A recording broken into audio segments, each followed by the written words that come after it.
کہ حضور نے اپنے ایک چچا حضرت عباس کو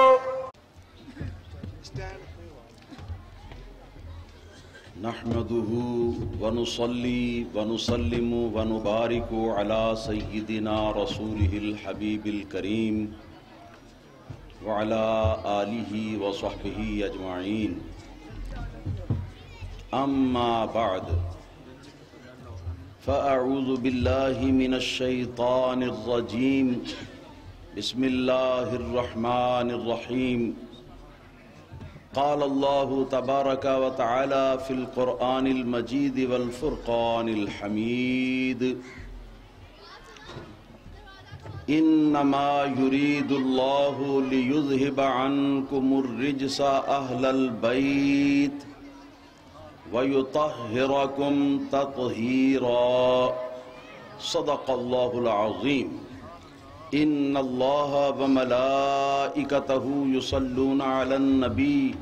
يا أيها الذين آمنوا صلوا عليه وسلموا تسليما الصلاة والسلام عليك يا سيدي يا رسول الله الصلاة والسلام عليك يا سيدي يا حبيب الله الصلاة والسلام عليك يا سيدي يا نور الله وعلى آلك واصحابك يا سيدي يا خير سراج الأولياء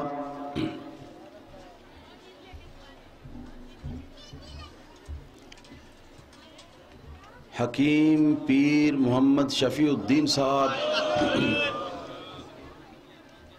نقشبندی مجددی کے اس آستانے پر آپ کے صاحبزادہ والا شان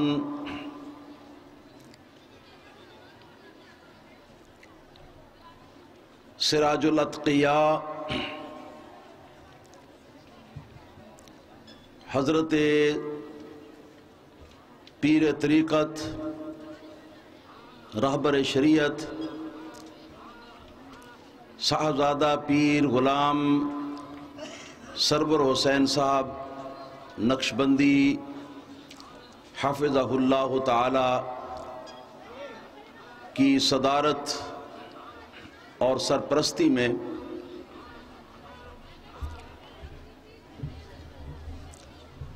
دربار شریف حکیم آباد شریف میں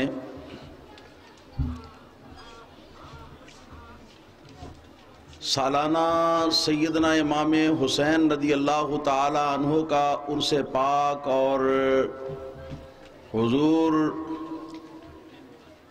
والی دامان حکیم آباد شریف بانی حکیم آباد شریف کے عرس شریف کی تقریب سعید ہے۔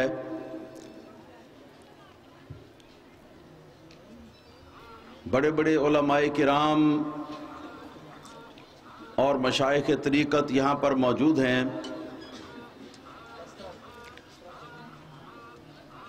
وقت بھی نہایت مختصر ہے، لہذا میں قرآن پاک سورہ احزاب میں سے جس آیت کریمہ کو میں نے تلاوت کرنے کا شرف حاصل کیا ہے،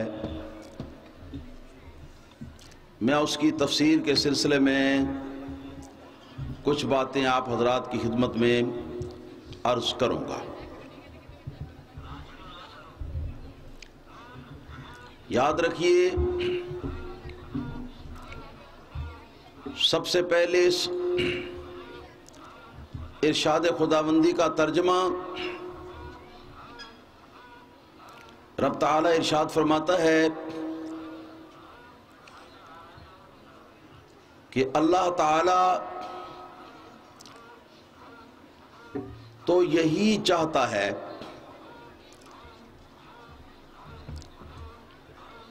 کہ تم سے ناپاکی کو دور فرما دے، اے اہل بیت، اور تم کو خوب پاک اور ستھرا بنا دے۔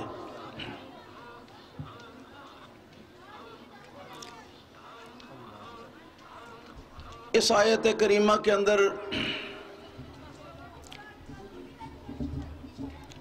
لفظ اہل بیت آیا ہے اور اہل بیت کو اللہ پاک نے مخاطب کر کے تو ان کی یہ فضیلت جو ہے وہ بیان فرمائی ہے۔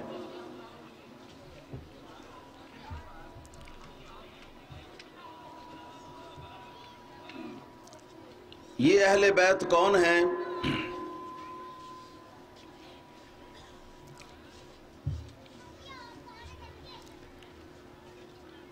حضرت شاہ عبدالحق محدث دہلوی رحمۃ اللہ تعالی علیہ اشعۃ اللمعات میں ارشاد فرماتے ہیں، اسی طرح علامہ امام محدث ابن حجر مکی رحمۃ اللہ تعالی علیہ الصواعق المحرقہ میں اور بہت سارے ائمہ دین نے یہ بات لکھی ہے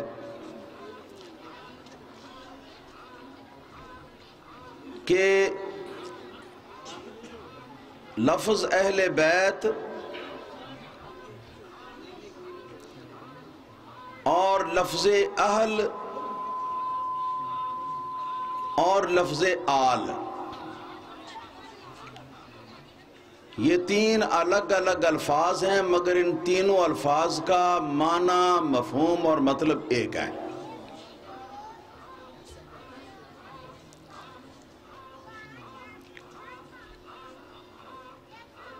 اور آل کہہ لیجئے یا اہل کہہ لیجئے یا اہل بیت کہہ لیجئے، یہ تین قسم ہیں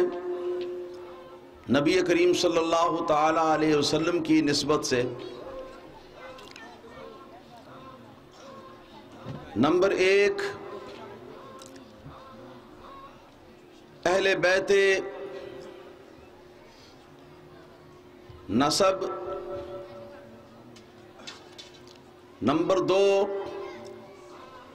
اہل بیت سکونت۔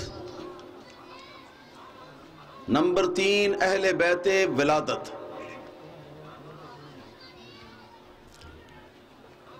اہل بیت نسب سے مراد نبی کریم صلی اللہ تعالی علیہ وآلہ وسلم کا خاندان مبارک ہے،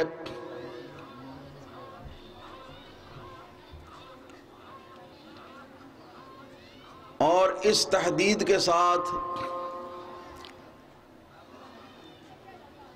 کہ حضور کے دادا جان حضرت سیدنا عبد المطلب کی جتنی مسلمان اولاد ہے وہ سب نبی کریم صلی اللہ تعالی علیہ وآلہ وسلم کے اہل بیت نسب کے اندر شامل ہیں۔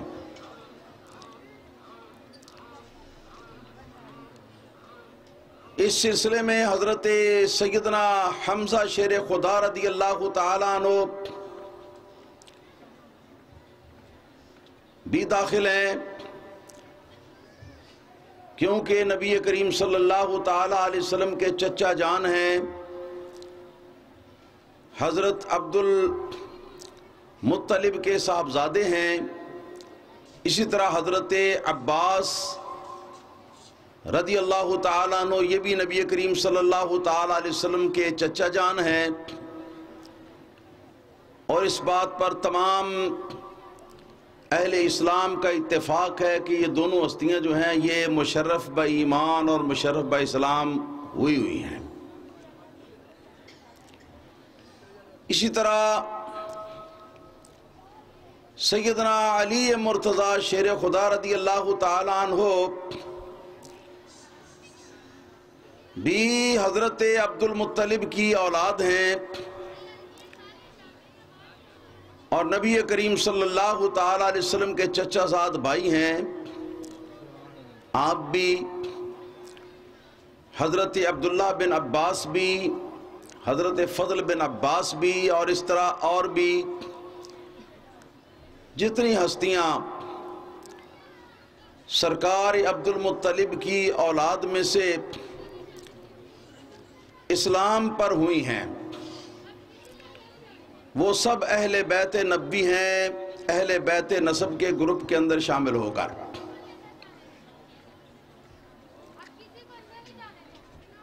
دوسری قسم ہے اہل بیت سکونت. اس سے مراد حضور نبی کریم صلی اللہ تعالی علیہ وآلہ وسلم کی ازواج مطہرات یعنی پاکیزہ بیویاں ہیں، جن کا تعلق خاندان کے اعتبار سے ابتداءً اگرچہ اور خاندانوں کے ساتھ ہے اور مختلف مقامات کی وہ رہنے والی بھی ہیں، لیکن جب ان کو نبی کریم صلی اللہ تعالی علیہ وسلم کے ساتھ زوجیت کا شرف حاصل ہوا تو نبی کریم صلی اللہ تعالی علیہ وسلم نے ان کو بھی اپنے خاندان کا حصہ بنا دیا،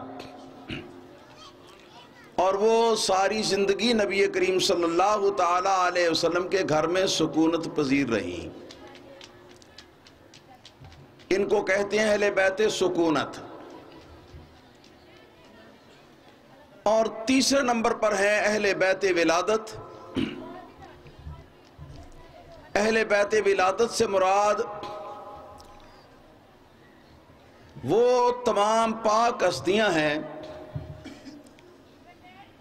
جن کو یہ شرف حاصل ہوا کہ جناب مصطفیٰ کریم صلی اللہ تعالی علیہ وسلم کے گھر میں وہ پیدا ہوئے، چاہے وہ سرکار کے صاحبزادے ہوں، چاہے وہ سرکار کی صاحبزادیاں ہوں، یا آگے ان کی نسل ہو،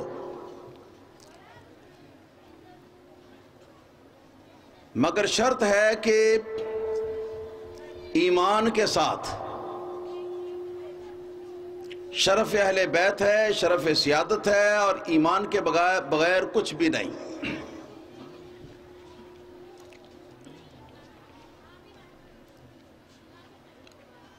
چنانچہ جس آیت کریمہ کو میں نے تلاوت کرنے کا شرف حاصل کیا ہے، اس میں لفظ اہل بیت سے، یہاں اس قرآن کی آیت کے اندر لفظ اہل بیت سے مراد کون ہے؟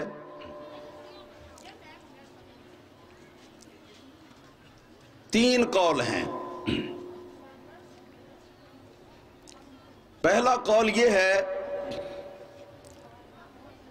کہ یہاں اہل بیت سے مراد ازواج النبی صلی اللہ تعالی علیہ وسلم یعنی سرکار کی پاک بیویاں ہیں.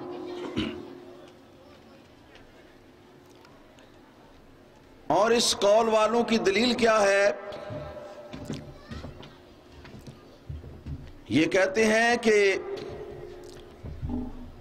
جس مقام پر آیت کریمہ انما یرید اللہ لیذھب عنکم الرجس اہل البیت ویطہرکم تطہیرا وارد ہوئی ہے،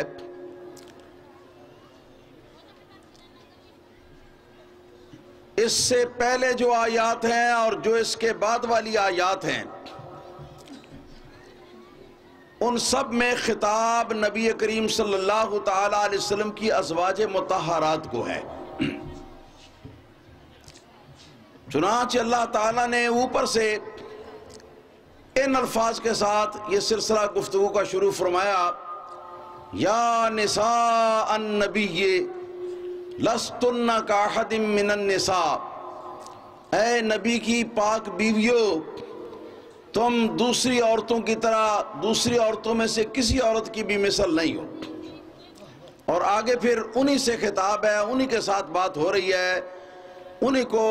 مختلف قسم کے احکام جو ہیں وہ ارشاد فرمائے جا رہے ہیں. تمہیں یہ کرنا چاہیے، تمہیں یہ کرنا چاہیے، یہ بھی کرو، یہ بھی کرو، اور یہ مت کرو، یہ بھی مت کرو، اور اس سے بھی پرہیز کرو. اور یہ خطاب سرکار کے ازواج مطہرات سے اہل البیت والی آیت سے پہلے بھی موجود ہے اور بعد میں بھی موجود ہے. بعد بھی سرکار کے ازواج کا ذکر، پہلے بھی سرکار کی ازواج کا ذکر. لہٰذا ان حضرات کا کہنا یہ ہے کہ اگر اس اہل بیت سے مراد کسی اور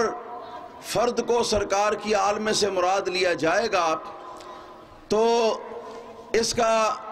مطلب یہ ہوگا کہ قرآن کریم کے ہم سیاق و سباق کے خلاف کر رہے ہیں، کیونکہ قرآن کریم کا سیاق و سباق بتا رہا ہے کہ یہاں نبی کریم صلی اللہ علیہ وسلم کے ازواج مطہرات کو اللہ پاک خطاب فرما کے ساری باتیں ان کے ساتھ کر رہا ہے۔ یہ پہلے قول والوں کی دلیل ہے۔ دوسرا قول یہ ہے کہ یہاں اہل بیت سے مراد سیدنا حضرت علی کرم اللہ تعالی وجہ الکریم، سیدۃ النساء حضرت فاطمہ زہرا رضی اللہ تعالی عنہا، اور حضرت امام حسن حضرت امام حسین رضی اللہ تعالی عنہما، یہ چار ہستیاں لفظ اہل بیت سے اس آیت کریمہ کے اندر مراد ہیں، اور ازواج مطہرات ہرگز مراد نہیں۔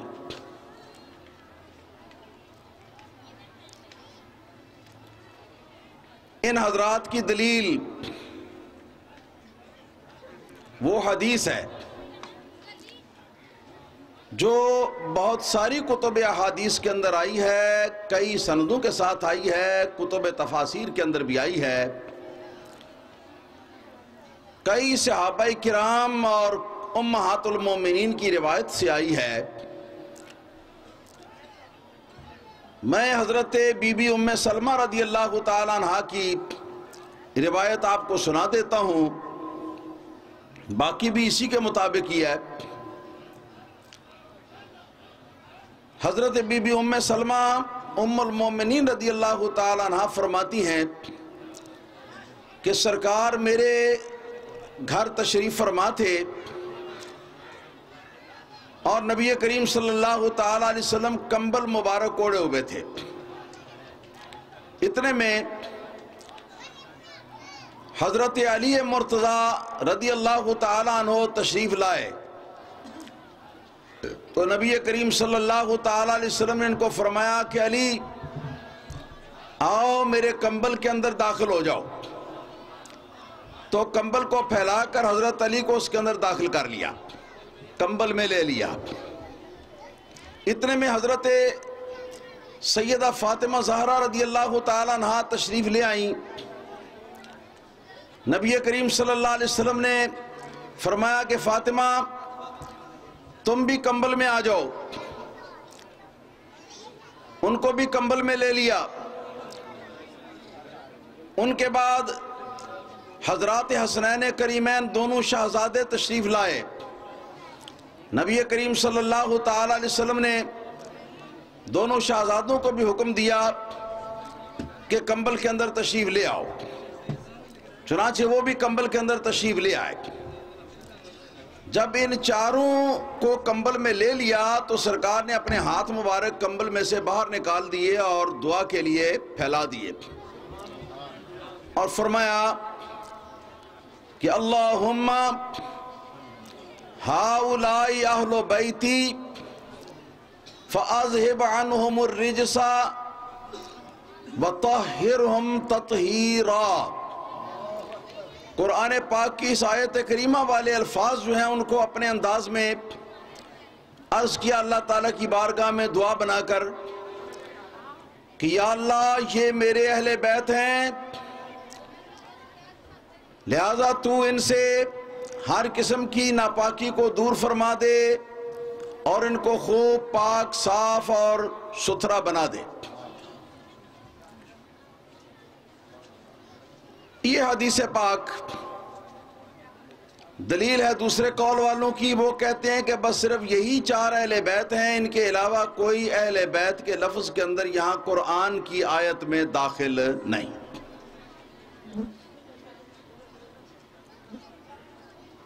تیسرا قول یہ ہے کہ لفظ اہل بیت قرآن کریم کے اندر جو آیا ہے تو چونکہ قرآن کریم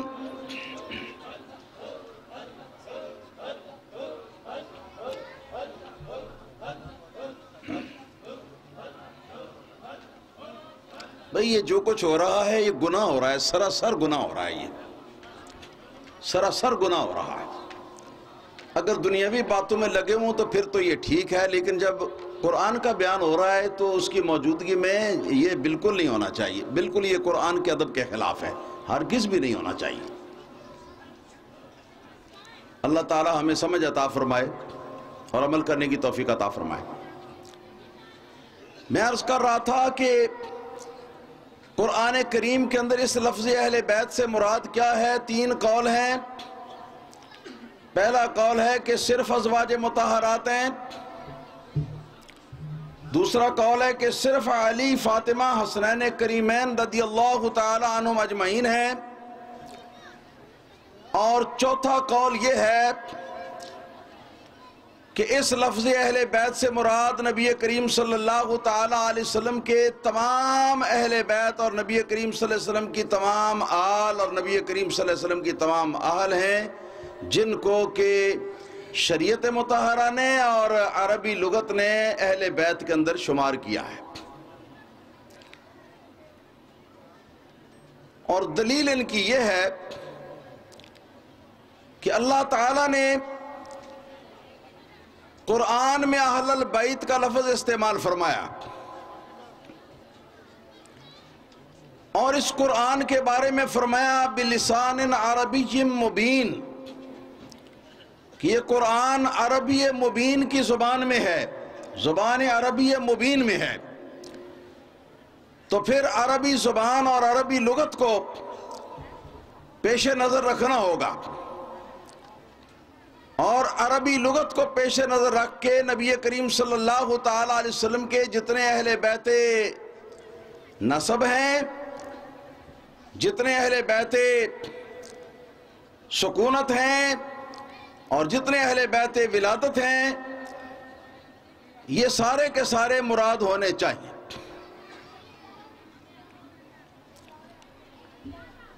اب یہ 3 قول آپ حضرات کے سامنے آ گئے۔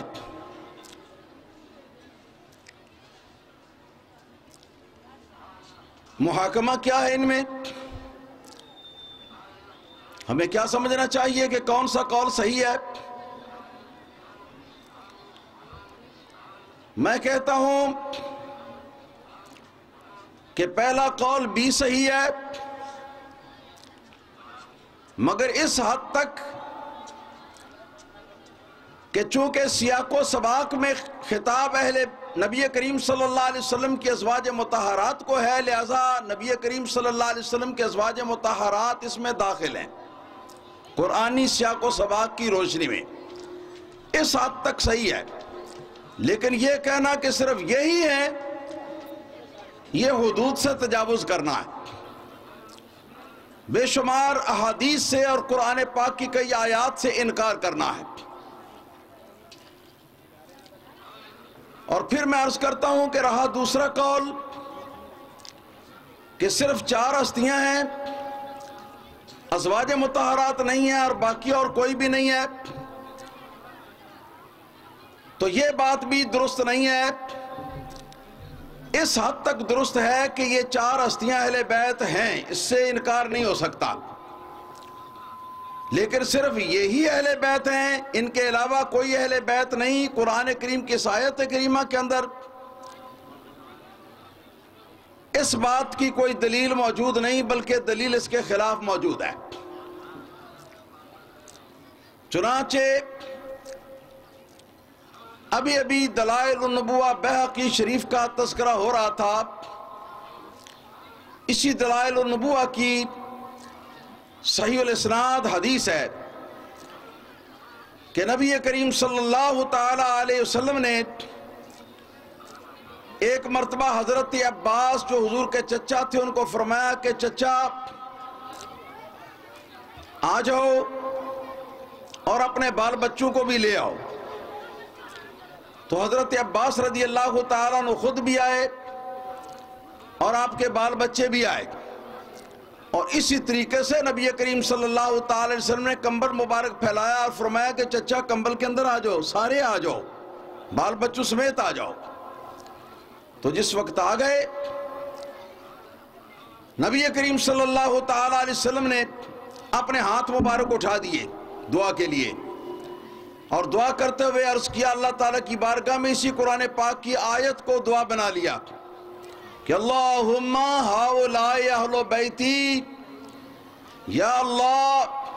یہ میرے اہل بیت ہیں، فَأَذْهِبْ عَنْهُمُ الرِّجْسَ لہذا ان سے ناپاکی کو دور فرما دے، وَطَهِّرْهُمْ تَطْهِيرًا اور ان کو خوب پاک اور ستھرا بنا دے۔ یہ بیان ہی وہ الفاظ جو حضرت مولا علی رضی اللہ تعالیٰ عنہ وکرم اللہ تعالیٰ وجہ الکریم، حضرت بی بی سیدہ فاطمہ رضی اللہ تعالیٰ عنہ، حضرات حسنین کریمین رضی اللہ تعالیٰ عنہما کے بارے میں جو یہ الفاظ حدیث پاک کے وارد ہوئے ہیں دعا کے، ان کو آیت کریمہ کے الفاظ سے دعا بنا کر نبی کریم صلی اللہ علیہ وسلم نے ان کو دعا دی ہے۔ بیان ہی انہی الفاظ کے ساتھ نبی کریم صلی اللہ تعالیٰ علیہ وسلم نے اپنے چچا عباس اور اپنے چچا عباس کے خاندان کے افراد کو، ان کے بال بچوں کو شامل کر کے اپنے کمبل کے اندر داخل کر کے نبی کریم صلی اللہ علیہ وسلم نے ان کے لیے بھی یہی بیان ہی دعا فرمائی ہے، ان کو بھی یہی دعا دی ہے۔ اور اس حدیث کے اندر آگے چل کر آتا ہے فَأَمَّنَتُ اسْقُفَّةُ الْبَابِ، چنانچہ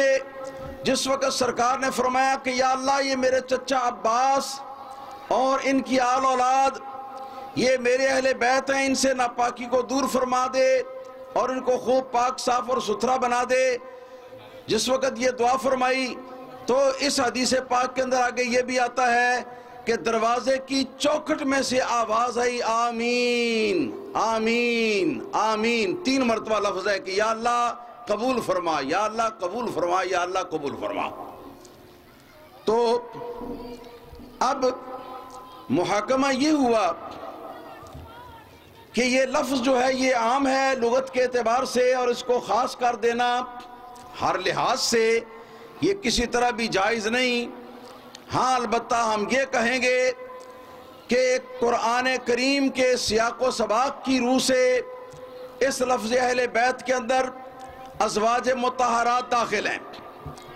اور نبی کریم صلی اللہ تعالیٰ علیہ وسلم کی احادیث طیبہ صحیحہ کی روح سے حضرات علی مرتضی، فاطمہ زہرا، حسنین کریمین رضی اللہ تعالیٰ عنہم اجمعین بھی اہل بیت کے اندر شامل ہیں۔ اسی طرح حدیث پاک کی روح سے نبی کریم صلی اللہ علیہ وسلم کے چچا حضرت عباس اور حضرت عباس رضی اللہ تعالیٰ عنہ کی جو اولاد ہے وہ ساری بھی اہل بیت کرام کے اندر شامل ہے۔ اور لغت کے اعتبار سے اگر دیکھا جائے تو لغت کے اعتبار سے اور شرعی قواعد کے اعتبار سے نبی کریم صلی اللہ تعالیٰ علیہ وسلم کے باقی اہل بیت کرام بھی اس کے اندر شامل ہے۔ اللہ تعالیٰ کے فضل و کرم سے یہ ہے حق تحقیق کا جس کو بعض محققین نے ادا فرمایا۔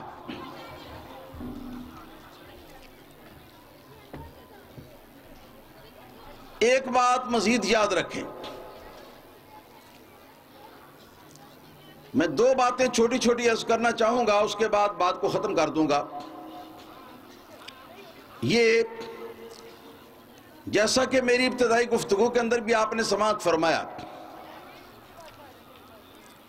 اہل بیت ہونے کا یا سید ہونے کا شرف جو ہے اس کا دار و مدار ہے مسلمانی کے ساتھ، ایمان کے درستی کے ساتھ۔ بہت سارے جہالات ایسے لوگوں کو سید کے حیثیت سے ادب و احترام اس کا بجا لاتے ہیں جو کہ دائرہ ایمان سے ہی خارج ہوتے ہیں، اور در حقیقت ایمان کے ساتھ ان کا تعلق بھی کوئی نہیں ہوتا۔ تو ان کے سمجھانے کی خاطر یہ عرض کر رہا ہوں کہ نبی کریم صلی اللہ تعالیٰ علیہ وسلم کے جو اہل خاندان ہیں ان کے لیے یہ سیادت کا، سید ہونے کا شرف یا اہل بیت ہونے کا شرف جو ہے اس کا دار و مدار ہے ایمان کے ساتھ، ایمان کے اوپر۔ اگر ایمان ہے تو یہ شرف ہے، ایمان نہیں تو یہ شرف بھی نہیں۔ آپ نے دیکھا کہ حضور نے اپنے ایک چچا حضرت عباس کو کمبل کے اندر داخل کیا اور دعا دی کہ یا اللہ یہ میرے اہل بیت ہیں، ان کو پاک کر دے، ان کو ستھرا کر دے۔ یہ حضور کے چچا ہیں حضرت عباس رضی اللہ تعالیٰ عنہ۔ اسی طرح حضرت عباس اور حضرت حمزہ شیر خدا رضی اللہ تعالیٰ عنہ کا حقیقی بھائی جس کو ابو لہب کہا جاتا ہے، یہ بھی سرکار کا چچا ہے، سرکار کے خاندان کا فرد ہے، اتنا ہی خونی رشتے کے اعتبار سے سرکار کا لگتا ہے جتنا حضرت حمزہ شیر خدا لگتے ہیں یا جتنا حضرت عباس رضی اللہ تعالیٰ عنہ لگتے ہیں، مگر یہ کافر ہے۔ اور قرآن کریم کی پوری ایک سورت سورہ تبت یدا ابی لہب جو ہے، یہ پوری سورت اس کی برائی کے اندر نازل ہوئی ہے، اور اس کے کافر ہونے پر اور جہنمی ہونے پر پوری امت کا اجماع اور اتفاق ہے۔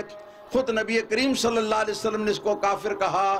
اور نبی کریم صلی اللہ علیہ وسلم کی ساری امت نے اس کو کافر کہا۔ تو اگر کافر ہونے کے باوجود بھی سرکار کا خاندان جو ہے اس کے ساتھ تعلق رکھنے سے آدمی سید یا شاہ جی یا اہل بیت آدمی کہلا سکتا ہوتا، تو پھر ابو لہب جو ہے اس کو بھی حق پہنچتا ہے کہ وہ بھی اہل بیت اپنے آپ کو کہلائے، وہ بھی اپنے آپ کو شاہ جی کہلائے، وہ بھی اپنے آپ کو سید کہلائے۔ بات سمجھے میری کہ نہیں سمجھے؟ تو ایمان کی شرط ہے۔ حضرت نوح علیہ السلام سے اللہ تعالیٰ نے یہ وعدہ کیا تھا کہ کشتی بناؤ، طوفان آنے والا ہے، تمہیں اور تمہارے اہل بیت کو میں بچا لوں گا، جن جن کو کشتی میں سوار کر لو گے ان کو بچا لوں گا۔ چنانچہ جس وقت طوفان آیا، پانی چڑھنا شروع ہوا، تو آپ کا حقیقی اور صلبی بیٹا جس کا نام تھا کنعان، وہ جودی پہاڑ کے اوپر چڑھ کے کھڑا ہو گیا۔ حضرت نوح علیہ السلام نے آواز دی کہ آ جاؤ کشتی میں اگر بچاؤ چاہتی ہو تو۔ اس نے کہا کہ نہیں، میں پہاڑی کی چوٹی پر چڑھ جاؤں گا۔ آپ نے فرمایا لا عاصم اليوم من امر اللہ، آج اللہ تعالیٰ کے عذاب سے کوئی چیز نہیں بچا سکتی، صرف میری ایک یہ کشتی ہے، اس کے اندر آ جاؤ گے تو بچ جاؤ گے۔ لیکن وہ نہیں آیا۔ وجہ یہ تھی کہ وہ حضرت نوح علیہ السلام کے دین کا منکر تھا، حضرت نوح علیہ السلام کی نبوت اور رسالت کے اوپر اس کا ایمان نہیں تھا، لہذا وہ نہیں آنا چاہتا تھا، ان کی بات پر اس کو یقین بھی نہیں تھا۔ چنانچہ جس وقت پانی کے اندر وہ غرق ہونے کے قریب پہنچ گیا، پانی اس کے یہاں پہنچ گیا، حضرت نوح علیہ السلام نے اللہ تعالیٰ کی بارگاہ میں عرض کیا کہ مولا کریمہ ان ابنی من اہلی، یہ میرا بیٹا ہے، یہ میرا اہل بیت ہے، وَإِنَّ وَعْدَكَ الْحَقِّ، تیرا وعدہ جو ہے وہ بھی حق ہے، سچا ہے کہ تو نے وعدہ کیا میں تیرے اہل بیت کو بچا لوں گا، یہ میرا بیٹا غرق ہو رہا ہے، یا اللہ اس کو بچاؤ۔ چنانچہ رب تعالیٰ نے ارشاد فرمایا کہ اے نوح علیہ السلام اِنَّهُ لَيْسَ مِنْ أَهْلِكَ، اے نوح علیہ السلام بے شک یہ تمہارا بیٹا ضرور ہے، خونی بیٹا ضرور ہے، مگر تمہارے اہل بیت میں سے نہیں ہے۔ کیوں؟ اس لیے کہ یہ تمہارے دین پر نہیں ہے، تمہارے کردار پر نہیں ہے۔ اس لیے بات سمجھ میں کیا آئی؟ بات یہ سمجھ میں آئی کہ اہل بیت اور سید ہونے کا شرف اور شاہ جی کہلانے کا شرف اس وقت تک ہی ہے جب تک ایمان کی سلامتی ہو،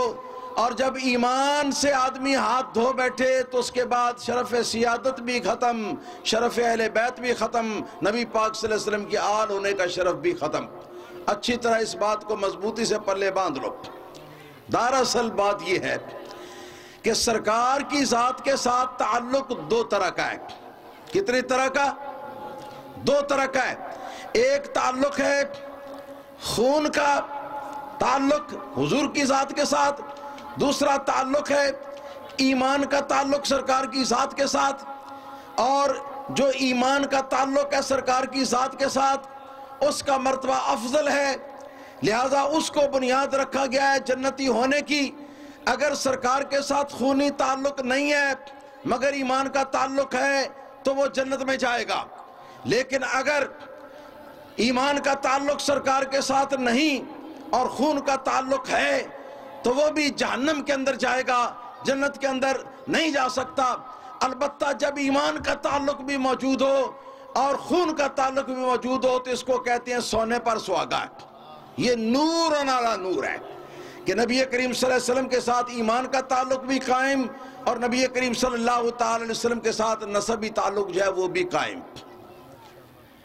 اس بات کو اچھی طرح ذہن نشین فرمائے کہ سید اگر بد مذہب بد عقیدہ ہو جائے، پہلے سید ہوتا ہو، بد مذہب اور بد عقیدہ ہو جائے، اور اگر اس کی بد مذہبی اور بد عقیدگی حد کفر تک پہنچ جائے تو ہرگز بھی اس کو سید کہنا جائز نہیں ہے، نہ اس کو اہل بیت کہنا اس کو جائز ہے۔ ہاں البتہ جو کافر ہے دار اسلام سے خارج ہو گیا، اس کا تو نسبی شرف ہی ختم ہو گیا، قصہ ہی منقطع ہو گیا۔ لیکن اگر نبی کریم صلی اللہ تعالی علیہ وسلم کا نسب کے اعتبار سے رشتہ دار ہے اور ایماندار ہے، ایمان بھی اس کے اندر ہے، لیکن عملی طور پر بعض کمزوریاں اس کے اندر پائی جاتی ہیں، بعض عملی گناہ ہیں جن کے ساتھ اس کی زندگی آلودہ ہے، تو ایسے موقع پر حکم یہ ہے کہ ایسے شخص کی جو بدعملی ہے، اس کی جو برائیاں ہیں، ان برائیوں کا نام لے کے ان سے ہم نفرت کا اظہار کریں گے، اور جو اس کا خاندان ہے اور جو اس کا نسب ہے اس کے نسب کا ہم احترام کریں گے۔ یہ ہے درمیانی طریقہ اس سلسلے کا۔ اب میں آخری بات سیدنا امام حسین رضی اللہ تعالیٰ عنہ کے حوالے سے ایک حدیث پاک عرض کروں گا اور بات کو ختم کروں گا۔ آج کل سارے لوگ کہتے ہیں کہ حسین ہمارے ہیں، ماتم کرنے والے بھی کہتے ہیں کہ حسین ہمارے ہیں، فلاں بھی کہتا ہے، فلاں بھی کہتا ہے، فلاں بھی کہتا ہے، لیکن یہ تو کوئی بات نہ ہوئی کہ ہم سب کہیں کہ حسین ہمارے ہیں، حسین ہمارے ہیں، حسین ہمارے ہیں، اور امام حسین جو ہے وہ ہمیں اپنا نہ سمجھیں، تو یہ تو کوئی بات نہ ہوئی۔ اب دیکھنا یہ ہے کہ امام حسین رضی اللہ تعالیٰ عنہ جو ہیں وہ کس کو اپنا قرار دیتے ہیں۔ تو یہ حدیث کی دیگر کتابوں کے اندر بھی آئی ہے۔ اس کے علاوہ تاریخ کی مشہور کتاب کامل ابن الاسیر کے اندر یہ حدیث آئی ہے ان لفظوں کے ساتھ کہ حضرت امام حسین رضی اللہ تعالیٰ عنہ نے عین میدان کربلا میں 10ویں کربلا کو جس وقت آخری مرتبہ سرکار تشریف لے گئے ہیں اپنے دشمنوں کے ساتھ مقابلے کے لیے، اس موقع پر ان کو اپنا تعارف کرایا، اور تعارف کراتے ہوئے یہ حدیث پاک جو ہے اس کو پڑھ کر سنایا کہ سنو، تمہیں اگر معلوم نہیں کہ نبی پاک صلی اللہ علیہ وسلم نے میرے بارے میں اور میرے بھائی حسن کے بارے میں کیا فرمایا تھا، اگر تمہیں معلوم نہیں تو سنو، میں تمہیں بتاتا ہوں۔ سرکار نے یہ ارشاد فرمایا تھا کہ الحسن والحسین سیدہ شباب اہل الجنت وقرۃ اعین اہل السنہ۔ نبی پاک صلی اللہ علیہ وسلم نے یہ فرمایا تھا کہ میرے دو شہزادے حسن اور حسین جنتی نوجوانوں کے سردار ہیں اور اہل سنت و جماعت کی آنکھوں کی ٹھنڈک ہے، اہل سنت و جماعت کی آنکھوں کی ٹھنڈک ہے۔ یہ نبی کریم صلی اللہ علیہ وسلم نے فرمایا، اور امام حسین رضی اللہ تعالیٰ نے اپنی زبان مبارک سے اس کو پڑھ کر سنایا، اس کو پڑھ کر بیان کیا۔ اس لیے اس کا نتیجہ جو ہے اس کو پیش نظر رکھتے ہوئے میں یہ عرض کرتا ہوں کہ اگر حضرت امام حسین رضی اللہ تعالیٰ عنہ کے ساتھ سچا تعلق، ایسا تعلق جو امام حسین کی بارگاہ میں مقبول بھی ہو سکے، اگر رکھنا چاہتے ہو تو اس کا واحد اور واحد طریقہ جو ہے وہ صرف یہی ہے کہ آدمی پکا سچا اہل سنت و جماعت بن جائے۔ اس کے علاوہ امام حسین رضی اللہ تعالیٰ عنہ کی سچی محبت کا اور کوئی راستہ نہیں۔ میں آخر میں اللہ تعالیٰ کی بارگاہ میں دعا کرتا ہوں کہ اللہ تعالیٰ اس آستانے کو شاد و آباد رکھے، یہاں سے شریعت کے فیضان اور طریقت کے فیضان دونوں قسم کی روشنیاں جو ہیں وہ نکلتی رہیں اور پورے روح زمین کو اس کی کرنیں جو ہیں وہ منور کرتی رہیں۔ وآخر دعوانا الحمدللہ رب العالمین۔